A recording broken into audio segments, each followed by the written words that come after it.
সাক্ষী থাকবেন। আজকের ভিডিওটা যে ভাই বোনেরা দেখতেছেন, আমি মহান আল্লাহ পাকের কাছে দোয়া করি মহান আল্লাহ পাক যেন আপনাদেরকে নেক হায়াত দান করে। কারণ যদি আমি বেঁচে থাকি তাহলে খুব দ্রুতই আপনাদেরকে নতুন একটা ছোট ইতিহাসের সাক্ষী করব। প্রিয় ভাই বোনেরা, ইতিহাস বলে করে তৈরি করা যায় না, কিন্তু আমি একটা ইতিহাস তৈরি করতে যাচ্ছি, আর এই ইতিহাসের সাক্ষী থাকবেন আপনারা। প্রিয় ভাই বোনেরা, ইতিহাসটা হবে সফলতার কিংবা ব্যর্থতার। সফলতা হইলেও ইতিহাসে সাক্ষী থাকবেন আপনারা, ব্যর্থতা হলেও ইতিহাসে সাক্ষী থাকবেন আপনারা। সফলতার বিষয়টা মনে হয়েই একটা বিষয় মাথায় আসলো, সফলতা আসলে কি? সফলতা বলতে কি বোঝায়? আমি রনি, যেহেতু গরু পালনের সাথে সম্পৃক্ত, আমি নিশ্চয়ই গরু পালন নিয়ে সফলতা নিয়ে কথা বলবো। এখন একজন মানুষের 50টা দুধের গাভী আছে, 50টা দুধের গাভী দিয়ে খামার শুরু করছে, তার মানে কি ওনাকে সফল বলা যাবে? উনি তো এমনিতেই সফল। সফল বিদায়ী তো উনি 50টা গরু নিয়ে খামার শুরু করেছে, ওনার টাকা আছে, ওনার টাকার দিক দিয়ে সফল। ওনাকে খামারের দিক দিয়ে সফল বলা যাবে না। বলা যাবে কি? আপনারাই বলেন। সফল বলতে আপনারা কি বুঝেন? অবশ্যই কমেন্টে জানাবেন। আমি বলি সফলতাটা কি।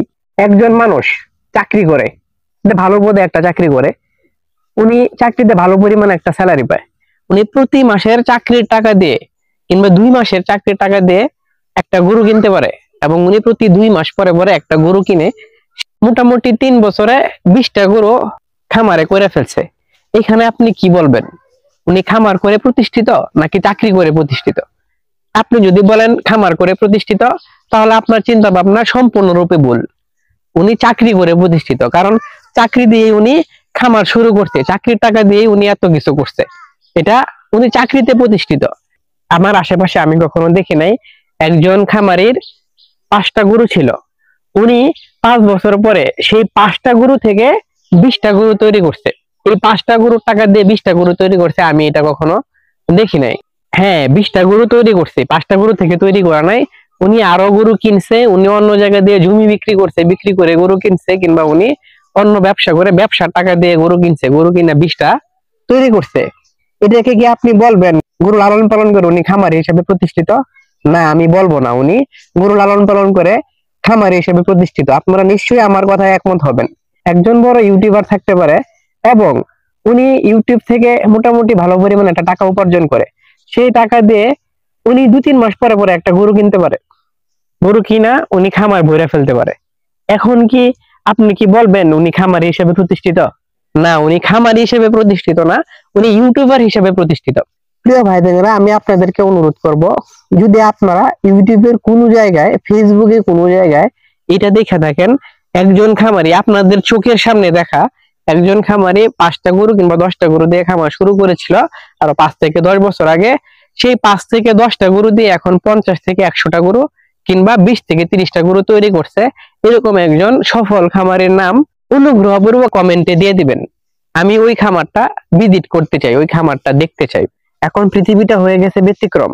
মানুষ সফল হচ্ছে সুদের টাকা দিয়ে, ওই টাকা দিয়ে গরুর খামার শুরু করতেছে, দেখানো হইতেছে গরুর খামার করে প্রতিষ্ঠিত। না, উনি সুদের ব্যবসা করে প্রতিষ্ঠিত।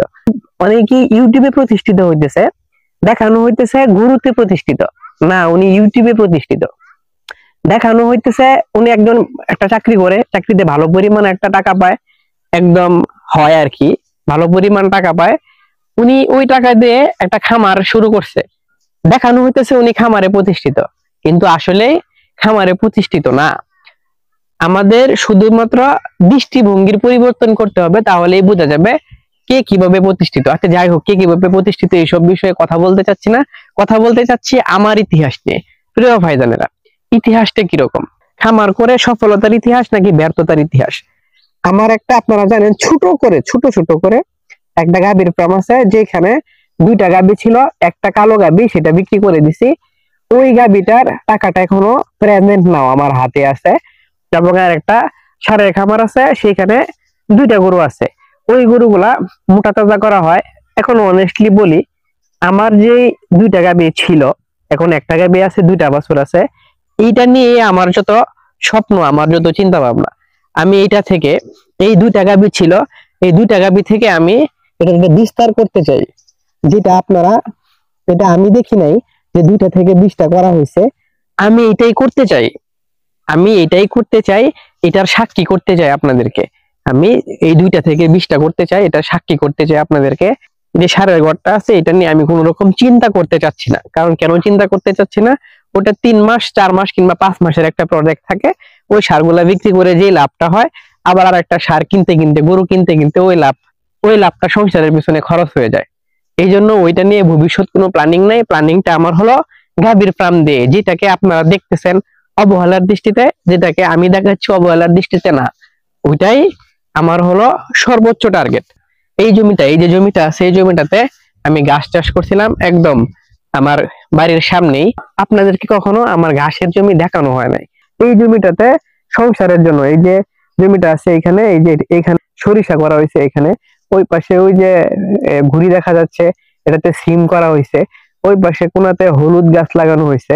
এই যে এই পাশে আমার পিছনে গ্রামের বাসায় জ্বালা বলে কিংবা ধানের বীজ রোপণ করা হয়েছে।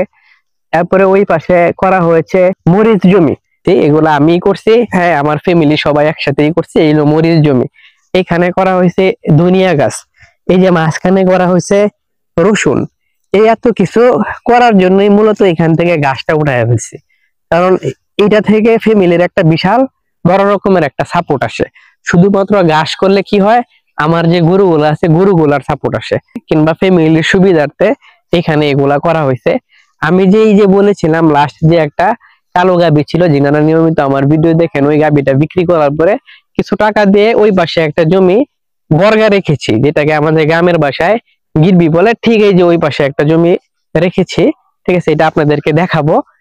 সেইটা অর্ধেক টাকা দিয়ে জমিটা বর্গা রেখেছি, আর অর্ধেক টাকা দিয়ে আমি চেষ্টা করতেছি আর একটা গাবি কেনার জন্য। কেন এই যে বলছি, আমি 2টা গাবি দিয়েই একদম স্টার্ট করেছি। আমি চেষ্টা করব এই 2টা গাবি থেকেই পর্যায়ক্রমে, যেটা আপনারা কখনো দেখেন না, আমি এখানে কখনো আমার দোকানের টাকা, আমার চিকিৎসার টাকা, আমার বীজের টাকা অ্যাড করি না। এটা আলাদা, শুধুমাত্র এই গরুর গুলার হিসাবটা আলাদা। 2টা গাবির টার্গেট, 2টা গাবি এখান থেকে আমি চেষ্টা করব 20 থেকে 25টা কিংবা 40টা গাবি করার জন্য। প্রিয় ভাইরা, এই যে সফলতা ব্যর্থতার ইতিহাস আসলে কোনটা? ইতিহাস হলো এটাই, আপনারা যিনারা এই ভিডিওটা দেখছেন ওনারা হয়তো 5 বছর পরে যখন দেখবেন, 5 বছর পরে যদি দেখবেন, 10 বছর পরে যখন দেখবেন, যদি আমার 20টা গরু হয়, তাহলে আপনারা এটা বুঝতে পারবেন যে না আসলেই 2টা গরু থেকে 20টা গরু করা সম্ভব 5 বছরে, কিংবা 2টা গরু থেকে এতটা গরু করা সম্ভব। 20টা না হোক, এতটা গরু, 20টা গরু থেকে এতটা গরু করা সম্ভব। রনি ভাই যেহেতু করতে পারছে, আমরাও করতে পারবো। এবং যদি আমি না করতে পারি, তাহলে ব্যর্থতার ইতিহাস হবে। ব্যর্থতার ইতিহাসটা কিরকম হবে আপনারা এটা জেনে নেবেন, যে রনি ভাই এত কিছু জানার পরেও গরুর ফার্মে সফল হইতে পারে নাই। রনি ভাই অনেক কিছু জানে, জানার পরেও গরুর খামার করে উনি সফল হইতে পারে না। এটা হলো ব্যর্থতার ইতিহাস। আপনারা এই ইতিহাসটা জেনে নেবেন, যে অনেক কিছু জানার পরেও চাইলেই গরুর খামারে সফল হওয়া যায় না।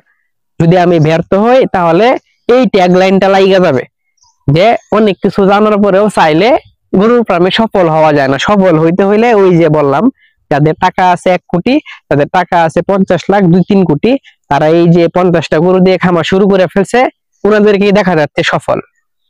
আর আমার মতো যারা 1টা গরু 2টা গরু দিয়ে খামার শুরু করতে চাচ্ছে, আমার যদি 40টা 20টা 50টা গরু হয়, তাহলে বুঝতে পারবেন যে না, কষ্ট করে সফল হওয়া আসলেই সম্ভব। এটা হলো আজকের পরে ইতিহাসটা স্টার্ট হয়ে গেল। আপনারা এই ইতিহাসটা নেক্সট হয়তো 5 বছর 10 বছর পরে ইতিহাসটার সাক্ষী হবেন। প্রিয় ভাই বোনেরা, ভালো থাকবেন, সুস্থ থাকবেন, কাউকে আর গরু যত্নের সাথেই থাকবেন। আসসালামু আলাইকুম।